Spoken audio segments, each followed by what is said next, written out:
नमस्कार छात्रों, आज हम लोग बात करेंगे महाकवि सूर के बारे में।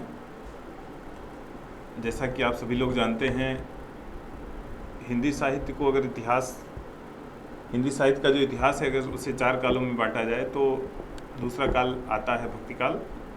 भक्तिकाल में 4 धाराएं, पहले 2 धाराएं ज्ञान मार्गी और प्रेम मार्गी। प्रेम मार्गी में 2 धाराएं कृष्ण भक्ति धारा और राम भक्ति धारा। कृष्ण भक्ति धारा के सबसे बड़े कवि, सबसे महत्वपूर्ण कवि सूरदास हैं। सूरदास की भी ख्याति का आधार उनका मुख्य ग्रंथ, वैसे तो 2-3 ग्रंथों का रचयिता उन्हें माना जाता है, लेकिन मुख्य ग्रंथ जो उनका सूर सागर है वह उनकी ख्याति का आधार है। और न केवल उनकी बल्कि हिंदी साहित्य की भी एक बड़ी महत्वपूर्ण निधि है वो। सूर भक्त थे। उनके जन्मांत होने न होने के विषय में निश्चित पूर्वक कुछ नहीं कहा जा सकता। भगवान कृष्ण की जो 8 प्रहर की कीर्तन था, आरती थी, उनका जो भक्ति निवेदन था, उसमें से 1 प्रहर की जिम्मेदारी सूर की थी। वह कृष्ण को अपने पद गा करके सुनाते थे और सूरदास के सभी पद संगीत की राग रागिनियों में निबद्ध हैं, इसलिए भी क्योंकि वो गाने के लिए बनाए ही जाते थे। एक चीज़ जो हम लोग देखते हैं सूर के कथानक में, जो प्रेम के रिश्ते हैं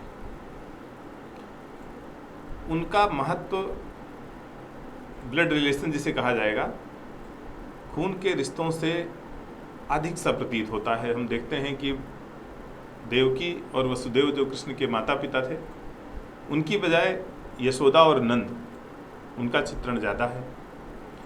उसी तरह कृष्ण की जो पत्नियां थीं, जो विवाहित पत्नियां थीं, उनकी बजाय राधा का चित्रण है। जो भी वर्णन है वो राधा का अधिक है। हम अगर उनका कथानक देखें तो हम देखते हैं कि सबसे पहले उन्होंने एक जो ईश्वर के प्रति भक्ति है, भक्ति का वर्णन है। मेरो मन अनंत कहाँ सुख पावे, जैसे उड़ी जहाज को पंछी फिर ही जहाज पर आवे। भक्ति की बड़ी गूढ़, बड़ी तन्मयता पूर्वक उन्होंने पद रचे भक्ति के। इसके बाद जो महत्वपूर्ण पद हैं वो हैं वत्सल रस के। वात्सल्य को उन्होंने एक तरह से जो स्थान दिया, वात्सल्य सम्राट कहे जाते हैं, वो उसके पहले यहाँ तक कि जो रस शास्त्र की शुरुआत है, रस का प्रारंभ है, उसमें वत्सल रस को स्थान नहीं दिया गया था। लेकिन सूर जैसे महाकवि की रचनाओं को देख सुन करके कोई भी व्यक्ति यह नहीं कह सकता कि वत्सल रस अगर किसी से कम है, अगर हम किसी रस से कम कहें तो केवल श्रृंगार रस ऐसा है जो वत्सल से ऊपर रखा जा सकता है, अन्यथा कोई भी ऐसा रस नहीं है जो वत्सल से ऊपर हो। वात्सल्य के जैसा चित्र सूर ने किया है, वैसा हिंदी तो क्या शायद विश्व साहित्य में कोई उपलब्ध नहीं है। संयोग का जो चित्र है वात्सल्य का, वियोग का जो चित्र है वात्सल्य का, कृष्ण के जन्म के बाद वर्णन है। यशोदा हरि पालने झुलावे, हलरावे दुलराई मल्हावे, जोई सोई कछुगावे।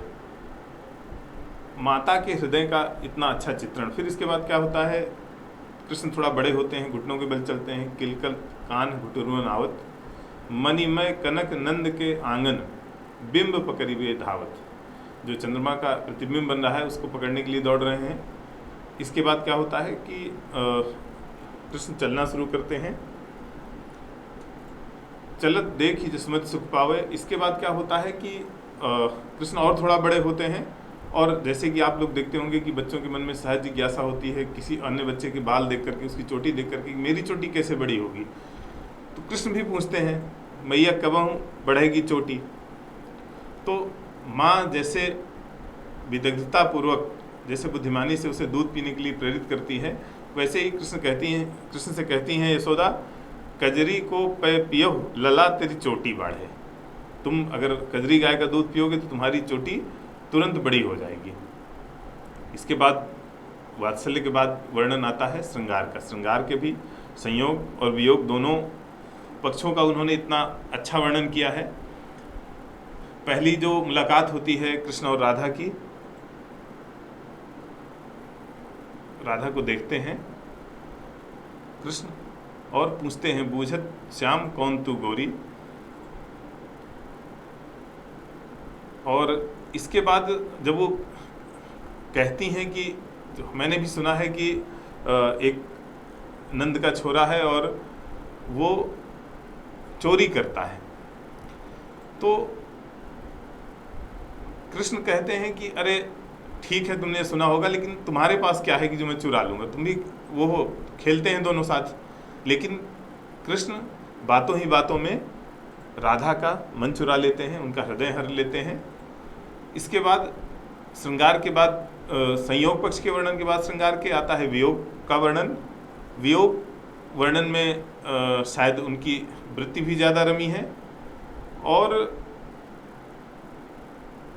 वो संयोग से बेहतर वर्णन एक तरह से कहा जा सकता है जो गोपिकाओं का है। आँखियाँ हरि दर्शन की भूखी और सखी इन नयनन ते घनहारे आदि जो पद हैं वो इतने सुंदर हैं, इतना अच्छा उनमें वर्णन है वियोग श्रृंगार का। इन्हीं सब वर्णनों, इन्हीं सब स्थितियों के कारण जो दोहा लिखा गया था, सूर सूर तुलसी ससी, हिंदी साहित्याकाश में सूर को सूर्य के बराबर स्थान प्रदान किया गया था, इतना तेजस्वी कहा गया था। और भी एक उसने लिखा है, किसी कवि ने लिखा है, किधों सूर को सर लगो किधों सूर की पीर, किधों सूर को पद लगो बेध्यो सकल शरीर। धन्यवाद।